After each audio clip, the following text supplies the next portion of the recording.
Aunty ಬಂದು aunty aunty ಬಂದು aunty aunty ತುಂಬ ತುಂಟಿ ಆಂಟಿ ತುಂಬ ತುಂಟಿ.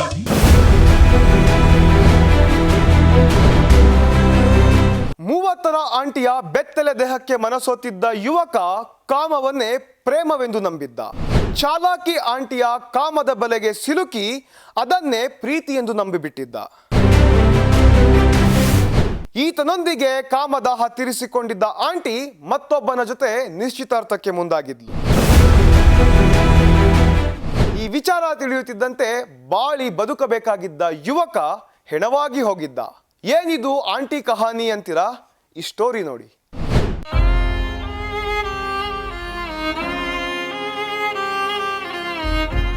ಈ ಫೋಟೋದಲ್ಲಿ ಕಾಣ್ತಿರುವ ಯುವಕನ ಹೆಸರು ಮಧುಸೂದನ್. ಈತ ಮೈಸೂರು ತಾಲೂಕಿನ ಹಡಜನ ಗ್ರಾಮದ ಯುವಕ. ಇವನದ್ದು ಸಾಮಾನ್ಯ ಬಡ ಕುಟುಂಬ. ಕೂಲಿನಾಲಿ ಮಾಡಿ ಹೇಗೋ ಜೀವನ ನಡೆಸ್ತಾ ಇದ್ದ. ಸ್ನೇಹಿತರ ಜೊತೆಗೂಡಿ ತಮಟೆ ಬಡೆದು 4 ಕಾಸು ಸಂಪಾದನೆ ಮಾಡ್ತಾ ಇದ್ದ. ಮಧುಸೂದನ್ ಇದೇ ರೀತಿ ತಾನಾಯ್ತು ತನ್ನ ಕೆಲಸ ಆಯ್ತು ಅಂತ ಇದ್ದಿದ್ರೆ ಇವತ್ತು ಅರ್ಧ ವಯಸ್ಸಿಗೆ ಪರಲೋಕ ಸೇರ್ತಾ ಇರಲಿಲ್ಲ.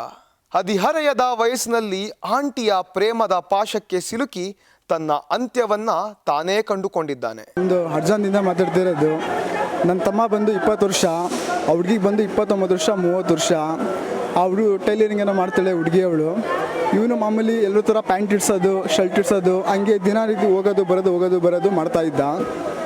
ಇವ್ನಿಗೇನು ಮಾಡಿದ್ಲು, ಈ ಪ್ರೀತಿ ಪ್ರೇಮ ಅನ್ನೋ ಒಂದು ಆಸೆ ತೋರಿಸಿ ಇವ್ನಿಗೆ ಬಲೆಗೆ ಹಾಕಂದ್ಲು. ಅದೇನಾಯಿತು, ಕಂಟಿನ್ಯೂ ಆಗಿ ಒಂದು ಪ್ರೀತಿ ಒಂದು ಲವ್ ಅನ್ನೋ ಸ್ಟೇಜ್ ಗಂಟ ಹೋಗಿ ತಲೆ ಕೆಡಿಸ್ಬಿಟ್ಲು ಫುಲ್ಲು. ಇವ್ನಿಗೆ ಹೆಂಗೆ ಆಗ್ಬಿಟ್ಟವನೇ ಅಂದರೆ, ನಾನು ಮದುವೆ ಆದರೆ ನಾನು ಅವಳೇ ಮದುವೆ ಆಗೋದು, ಅದು ಬಿಟ್ಟು ಯಾರೂ ನನ್ನ ಮದುವೆ ಆಗೋಲ್ಲ ನಾನು ಅನ್ನೋ ಸ್ಟೇಜ್ ಲೆವೆಲ್ ಗಂಟ ಹೊಂಟೋಗ್ಬಿಟ್ಟ. ಪ್ರೀತಿ ಕಣ್ಣಿಲ್ಲ ನೋಡಿ ಅನ್ನೋ ಒಂದು ಇದಕ್ಕೆ ಹೊಂಟೋಗ್ಬಿಟ್ಟವನು ನಾವು ಬಿಡ್ಬಾರ್ದು ನನಗೆ ಲೆವೆಲ್ ಡಿಸೈಡ್ ಮಾಡ್ಕೊಂಡ. ಇವರಿಬ್ಬರದಲ್ಲಿ ಇಷ್ಟು ಬಾಂಧವ್ಯ ಚೆನ್ನಾಗಿ ಬೆಳೀತಲ್ಲ, ಇವಾಗ ಏನು ಮಾಡ್ತಾ ಇರೋದು, ಉಲ್ಟಾ ಹೊಡ್ಬಿಟ್ಟು ಯೂಟರ್ನ್ ಹೊಡೆದ್ಬಿಟ್ಟಿರೋದು. ನನಗೆ ನನ್ನ ಮನೆಯವ್ರು ಮುಖ್ಯ, ನಮ್ಮ ಮನೆಯವ್ರು ಹೆಂಗೆ ಹೇಳ್ತಾರೆ ಹಂಗೆ ಕೇಳೋದು. ನನಗೆ ನಿನ್ನ ಸವಾಸ ಬೇಡ, ನನಗೆ ಅವ್ರಿಗೆ ಈಗ ಒಂದು ಯಾವುದೋ ಒಂದು ಕೆಲಸ ಮೇಲೆ ಇರೋರ್ದು ಸಂಬಂಧ ಬಂದಿದ್ದಂತೆ, ಗೌರ್ಮೆಂಟ್ ಕೆಲಸ. ಈ ಆಪರ್ಚುನಿಟಿ ಇಟ್ಕೊಂಡು ನನಗೆ ಗೌರ್ಮೆಂಟ್ ಆಗಿರೋ ಕೆಲಸ ಹುಡುಗ ಇವಾಗ ಸಿಕ್ಕವನೇ, ನಾನು ಅವನ್ನ ಮದುವೆ ಆಗಿ ನಾನು ಚೆನ್ನಾಗಿರ್ತೀನಿ, ಎಂಗೇಜ್ಮೆಂಟು ಡೇಟ್ ಫಿಕ್ಸ್ ಆಗ್ತಾಯಿದೆ ನನಗೆ. ಹಾಗಾಗಿ ಇವ್ನ ಸಂಬಂಧ ರಿಲೇಷನ್ ಬೇಕಿಲ್ಲ ನನಗೆ ಅಂದ್ಬಿಟ್ಟು ಫುಲ್ಲು ಅವಾಯ್ಡ್ ಮಾಡೋಕ್ಕೆ ಹೊಂಟೋಗ್ಬಿಟ್ರು. ಮಧುಸೂದನ್ ಅದೇ ಊರಿನ ವಯಸ್ಸಿನಲ್ಲಿ ತನಗಿಂತ ದೊಡ್ಡವಳಾದ ಸವಿತಾಳ ಪ್ರೇಮದ ಪಾಶಕ್ಕೆ ಬಿದ್ದಿದ್ದ. ಆ ಪಾಶ ಕೇವಲ ಪ್ರೇಮವಾಗಿ ಉಳಿದಿರಲಿಲ್ಲ, ಬದಲಿಗೆ ಕಾಮದ ಪಾಶವಾಗಿ ಬದಲಾಗಿತ್ತು. ಅಂದ ಹಾಗೆ ಇವರಿಬ್ಬರ ಸಂಬಂಧ ಶುರುವಾಗಿದ್ದು ಹೇಗೆ ಅಂತಾನೆ ಹೇಳ್ತೀವಿ ಕೇಳಿ. ಮಧುಸೂದನ್ನನ್ನ ತನ್ನ ಬಲೆಗೆ ಬೀಳಿಸಿಕೊಂಡಿದ್ದ ಚಾಲಾಕಿ ಸವಿತಾ ವೃತ್ತಿಯಲ್ಲಿ ಟೈಲರ್. ಮಧುಸೂದನ್ ಬಟ್ಟೆ ಹೊಲಿಸೋಕೆ ಅಂತ ಆಗಾಗ ಸವಿತಾಳ ಟೈಲರ್ ಶಾಪ್ಗೆ ಬರ್ತಿದ್ನಂತೆ. ಹೀಗೆ ಶಾಪ್ನಲ್ಲಿ ಪರಿಚಯವಾದ ಟೈಲರ್ ಆಂಟಿ ದಿನ ಕಳೆದಂತೆ ಮಧುಸೂದನ್ನನ್ನ ರಾತ್ರಿ ವೇಳೆ ತನ್ನ ಮನೆಯ ಕಿಟಕಿ ಬಳಿ ಕರೆದುಕೊಂಡು ಲವ್ವಿ ಡವ್ವಿ ಶುರು ಮಾಡಿಕೊಂಡಿಲ್ಲಂತೆ.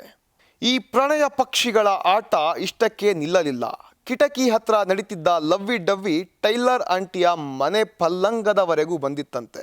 ಸರ್, ಅವಳು ಎಲ್ಲೂ ಹೊರಗಡೆ ಹೋಗಲ್ಲ, ಮನೇಲೇ ಇರ್ತಾಳೆ. ಮನೆ ಒಳಗಡೆನೇ ಇದ್ದು ಸ್ಟಾರ್ಟ್ ಆಡಿದ್ದಾಳೆ ಅಂದರೆ ಸರ್, ಹೊರಗಡೆ ಬಿಟ್ಟಿದ್ರೆ ಇನ್ನೆಂಗೆ ಆಡ್ತಾ ಇದ್ಲು. ಮನೆ ಒಳಗಡೆ ಇದ್ದು ಅಂದರೆ ಅವಳು ಟೈಲರು. ಸೊ ಇವನು ಬಟ್ಟೆ ಹೊಲ್ಸೋಕೆ ಹೋಗ್ತಾ ಇದ್ದ, ಚಿಕ್ಕ ಹುಡುಗ ಅವನು ಇನ್ನ ಸರ್. ಈಗ ಅವಳಿಗೆ ಮದುವೆ ಆಗಿದ್ದಿದ್ರೆ ಈಗ ಅವಳು ಮದುವೆ ಆಗಿದ್ದಿದ್ರೆ ನನ್ನ ತಮ್ಮನಷ್ಟುದ್ದ ಮಗ ಇರಬೇಕಿತ್ತು. ಅಷ್ಟು ಏಜ್ ಆಗಿದೆ ಸರ್ ಈಗ ಅವಳಿಗೆ. ಸೊ ಏನಾಗಿದೆ ಅಂದರೆ, ಇವಾಗ ಬಟ್ಟೆ ಸ್ಟಿಚ್ ಮಾಡ್ಸೋಕೆ ಹೋಗ್ತಾ ಇದ್ನಲ್ಲ, ಆವಾಗ ಅವಳೇನು ಇದು ಮಾಡಿದ್ರು, ಅವ್ರಿಗೆ ಲವ್ ಹೇಗಾಯಿತು ಅದಂತೂ ನಮಗೆ ಗೊತ್ತಿಲ್ಲ ಸರ್ ನಿಜವಾಗ್ಲೂ. ಹಂಗಾಗಿ ಆಮೇಲೆ ನಮಗೆ ಸುಮಾರು ದಿನ ಆದಮೇಲೆ ಗೊತ್ತಾಯಿತು, ಎಲ್ಲ ಬುದ್ಧಿ ಎಲ್ಲ ಹೇಳಿದ್ವಿ ಸರ್, ಬಿಟ್ಬಿಡಂತ ಅಂದ್ಕೊಡ್ತಿದ್ದ. ಆಮೇಲೆ ಎಲ್ಲರ ಕೈಲೂ ಏನು ಮಾಡೋಕ್ಕಾಗಲಿಲ್ಲ, ಅವನಿಗೆ ಬುದ್ಧಿ ಕಲ್ಸೋಕ್ಕಾಗಲಿಲ್ಲ. ಅದು ಅವನು ಬಟ್ಟೆ ಸ್ಟಿಚ್ ಮಾಡೋದು ಜೀನ್ಸ್ ಎಲ್ಲೂ ಮಾಡಲ್ಲ, ಅವಳು ಆ ಸೂಜಿ ಇಟ್ಕೊಂಡಿದ್ದಾಳೆ, ಅವಳು ಮಾಡ್ತಾಳೆ, ಅವಕ್ಕ ಚೆನ್ನಾಗಿ ಮಾಡಿಕೊಡ್ತಾಳೆ ಅಂತ ನನಗಿಂತ ದೊಡ್ಡವಳು ಸರ್. ಅವಳ ಹತ್ರ ಹೋಗ್ತಿದ್ದ. ಅವಳಿಗೆ ಮದುವೆ ಏಜ್ ಆಗಿತ್ತಲ್ಲ, ಅವಳು ಮನೆಯಿಂದ ಈಚೆ ಬರಲ್ಲ. 7ನೇ ಕ್ಲಾಸ್ಗೆ ಸ್ಕೂಲ್ ಬಿಟ್ಬಿಟ್ಟು ಮನೆ ಒಳಗಡೆನೇ ಇದ್ಲು. ಸಿಕ್ಕಿದ್ದೆ ಇದೊಂದು ಹುಡುಗನ್ನೇ ತಲೆ ಕೆಡಿಸ್ಬಿಟ್ಟು ನಂಬರ್ ಕೊಟ್ಬಿಟ್ಟು, ನೀನು ಇಷ್ಟಪಡ್ತೀನಿ, ನನ್ನ ಲವ್ ಮಾಡು ಅಂದ್ಕೊಂಡು ಈ ಥರ ಎಲ್ಲ ತಲೆ ಕೆಡಿಸ್ಬಿಟ್ಟು ಇಲ್ಲ ಸೀರಿಯಸ್ ಆಗೇ ಮಾಡವಳೆ ಸರ್. ಅವಳಿಗೆ ಮದುವೆ ಪ್ರಾಯ ಆಗಿತ್ತು, ಅದರ ಅವಶ್ಯಕತೆ ಇತ್ತು, ಅದಕ್ಕೋಸ್ಕರ ಹುಡುಗನ್ನ ಯೂಸ್ ಮಾಡ್ಕೊಂಡವಳು ಅವಳು ಇಷ್ಟ ಬಂದಂಗೆ. ವಿಚಾರದಿಂದ ಮೊದಲೇ ಒಬ್ರನ್ನ ತಲೆ ಕೆಡಿಸಿದ್ರಂತೆ ಸರ್. ಅವ್ರದ್ದು ಏನು ಕೇಸ್ ಇದೆ ಅಂತ ಅಂದರು. ತುಂಬ ಜಗಳ ಮಾಡಿ ಮತ್ತೆ ಕೊಲೆ ಪ್ರಯತ್ನ ಎಲ್ಲ ನಡೆದು ತುಂಬ ಜಗಳ ಆಗಿದೆ. ಅವನಿಗೆ ತಲೆ ಎಲ್ಲ ಸೀಳಿ ಅಡ್ಮಿಂಟ್ ಎಲ್ಲ ಆಗಿ ಆಮೇಲೆ ಚೇತರಿಸ್ಕೊಂಡು ಇಟ್ಕೊಂಡಿದ್ದಾನೆ. ಅವ್ರ ಫ್ಯಾಮಿಲಿ ಅವರೇ. ಹೀಗೆ ಕಾಮದ ಮಧುವನ ಸವಿಯುತ್ತಿದ್ದ ಜೋಡಿ ಹಕ್ಕಿಗಳ ಪಲ್ಲಂಗದಾಟ ಅದೇಗೋ ಟೈಲರ್ ಆಂಟಿ ಮನೆಯವರಿಗೆ ಗೊತ್ತಾಗ್ಬಿಟ್ಟಿತ್ತು. ವಿಷಯ ಗೊತ್ತಾದ ಮೇಲೆ ಸವಿತಾಳ ಮನೆಯವರು ಆಕೆಗೆ ಬುದ್ಧಿ ಹೇಳೋ ಬದಲು ಮಧುಸೂದನ್ಗೆ ಮನಸೋ ಇಚ್ಛೆ ಥಳಿಸಿ ಹೆದರಿಸಿದ್ರಂತೆ. ಆದರೂ ಕೂಡ ಇವರಿಬ್ಬರ ಕಾಮಪುರಾಣಕ್ಕೆ ಮಾತ್ರ ಬ್ರೇಕ್ ಬಿದ್ದಿರಲಿಲ್ಲ, ಬದಲಿಗೆ ಮಿತಿ ಮೀರಿತ್ತು. ಮಧು ಸವಿತಾಳ ಬಲೆಗೆ ಬೀಳುವಾಗ ಅವನಿಗೆ ವಯಸ್ಸು 17. 3 ವರ್ಷಗಳ ಕಾಲ ಇವರಿಬ್ಬರ ಈ ಕಣ್ಣಾಮುಚ್ಚಾಲೆ ಆಟ ಮಿತಿ ಮೀರಿತಂತೆ. ಆಗಾಗ ಅಶ್ಲೀಲ ಸಂಭಾಷಣೆ, ವಿಡಿಯೋ ಕಾಲ್ ಇವೆಲ್ಲವನ್ನೂ ಮಾಡ್ತಾ ಇದ್ರಂತೆ. ಅರಿಯದ ಪ್ರಾಯದಲ್ಲಿ ಕಾಮದ ಬಲೆಗೆ ಬಿದ್ದಿದ್ದ ಮಧುಸೂದನ್ ಅದನ್ನೇ ನಿಜವಾದ ಪ್ರೀತಿ ಎಂದು ನಂಬಿಬಿಟ್ಟಿದ್ದ. ಅವನ ಮನೆಯವರು ಇದೆಲ್ಲವನ್ನು ಬಿಟ್ಟು ಬಿಡುವಂತ ಎಷ್ಟೇ ಬುದ್ಧಿ ಹೇಳಿದರೂ ಕೂಡ ಕೇಳ್ತಿರ್ಲಿಲ್ಲ. ನನಗೆ ಅವಳೇ ಬೇಕು ಅಂತ ಹಠ ಹಿಡಿತಿದ್ದ. ಬದುಕಿ ಭಾಳ ಅವನೊಂದು ಅಂಥವ್ನಿಗಿಂತ ಬಲಿ ಕೊಟ್ಬಿಡ್ಲ ಸರ್ ಅವಳು. ಬೇಡ ಮಧು, ಬೇಡ, ಅವಳು ಸವಸಕ್ಕೆ ಹೋಗ್ಬೇಡ.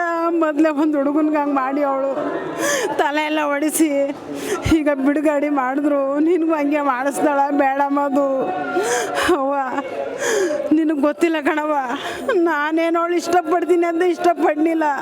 ಅವಳು ನನಗೆ ಪ್ರಪೋಸ್ ಕೊಡ್ಲು ಕಣವ. ನನಗೆ ಗೊತ್ತಿಲ್ಲ ಕಣವ. ನನಗೆ ಪ್ರೀತಿ ಬಗ್ಗೆನೇ ನನಗೆ ಗೊತ್ತಿಲ್ಲ ಕಣವ. ನನಗೆ ಅಷ್ಟೆಲ್ಲ ನನಗೆ ಅವಳು ಪ್ರಪೋಸ್ ಕೊಟ್ಟು ನಾನು ಹೋಗಿಲ್ಲ ಕಣವ. ಫೋನ್ ಮಾಡಿ ಕರೆಸೋದು, ಅವ್ರ ಮನೇಲಿ ಯಾರು ಇಲ್ಲದಾಗೆಲ್ಲ ಕರೆಸೋದು, ಯಾರು ಇಲ್ಲದಾಗಿ ಕಿಟಕಿಗೆಲ್ಲ ಬಾ ಅಂತ ಕರೆಸ್ತಿ. ಫೋನ್ ಮಾಡಿದಾಗಿ ಅವಳು ಹೋಗ್ಬೇಕು. ಅವಳು ಯಾವ್ಯಾವ ಥರ ಅವಳು ಇದು ಮಾಡೋಳಗತ್ತು ಹುಡುಗನಿಗೆ ಬಿಡ್ಕೊಂಡು ಏನೇನೋ ಇದು ಮಾಡೋಳ. ಅವ್ವ ನೀನೇನೇನೋ ನನಗೆ ಪ್ರೀತಿ ಪೊಲೀಸ್ ಅವರು, ಅವ್ರ ಭಾವ ಅವ್ರ ಅಕ್ಕ ಪೊಲೀಸ್ ಆಗಿದ್ರು ಸರ್ ಅವರು ಒಂದು ರೂಮ್ ಐತೆ ಈಚೆ, ಅಲ್ಲಿ ಇವಳು ಮಲ್ಕೊಬಿಡೋದಂತೆ. ಮಧ್ಯರಾತ್ರಿಲಿ ಅವ್ನಿಗೆ ಬಾಕ್ಲು ತೆಗೆಯೋದು ಸರ್, ಕಿಟಕಿ ಹತ್ರ ಎಲ್ಲ ಬರೋದು. ಅವನು ಮಧು ನೀನು ಬಿಟ್ಟಿರೋಕ್ಕಾಗಲ್ಲ ಮಧು, ನೀನು ನೋಡಲೇಬೇಕು ಬಾ ಅಂತ ಕರೆಯೋದು. ಅವನು ಮಧ್ಯರಾತ್ರಿಲೆಲ್ಲ ಓಡಾಡೋದು ಸರ್ ಅವಳಿಗೋಸ್ಕರ. ಆದರೆ ಸವಿತಾ ಮಾತ್ರ ಮತ್ತೊಬ್ಬನೊಟ್ಟಿಗೆ ನಿಶ್ಚಿತಾರ್ಥ ಮಾಡಿಕೊಳ್ಳಲು ರೆಡಿಯಾಗಿದ್ಲು. ಈ ವಿಚಾರ ತಿಳಿತಿದ್ದ ಮಧುಸೂದನ್ ಹುಚ್ಚನಂತಾಗಿ, ಸವಿತಾ ನಿನ್ನ ಬಿಟ್ಟು ನಾನು ಬದುಕೋಲ್ಲ, ಪ್ಲೀಸ್ ನನ್ನ ಮದುವೆಯಾಗು ಎಂದು ಗೋಗರಿದಿದ್ದಂತೆ. ಅಷ್ಟೇ ಅಲ್ಲ, ಆತ್ಮಹತ್ಯೆ ಮಾಡಿಕೊಳ್ಳುವುದಾಗಿ ಸವಿತಾಳಿಗೆ ಹೆದರಿಸಿದ್ನಂತೆ. ಇದ್ಯಾವುದಕ್ಕೂ ಸವಿತಾ ಕ್ಯಾರೇ ಎಂದಿರಲಿಲ್ವಂತೆ. ಇದರಿಂದ ಮನನೊಂದ ಮಧುಸೂದನ್ ಇಲಿ ಪಾಷಾಣ ಕುಡಿದು ಪ್ರಾಣ ತೆತ್ತಿದ್ದಾನೆ. ಮಧುಸೂದನ್ಗೆ ಬುದ್ಧಿ ಹೇಳಬೇಕಿದ್ದ ಸ್ಥಾನದಲ್ಲಿದ್ದ ಟೈಲರ್ ಆಂಟಿ ಸವಿತಾ ತನ್ನ ಕಾಮತೃಷೆ ತೀರಿಸಿಕೊಳ್ಳಲು ತನಗಿಂತ ಚಿಕ್ಕ ವಯಸ್ಸಿನ ಹುಡುಗನನ್ನು ಬಳಸಿಕೊಂಡು ಆತನಿಗೆ ಕೈ ಕೊಟ್ಟಿದ್ದು ಪಾಪವಾದರೆ, ಆಂಟಿ ಕಾಮವನ್ನೇ ಪ್ರೇಮವೆಂದು ನಂಬಿದ್ದ ಮಧುಸೂದನ್ ಪ್ರಾಣ ಬಿಟ್ಟಿದ್ದು ಮಾತ್ರ ದುರಂತವೇ ಸರಿ. ಕ್ಯಾಮ್ರಾ ಪರ್ಸನ್ ಪವನ್ ಗೌಡ ಜೊತೆ Chandan Balaram, crime bureau, Indian TV.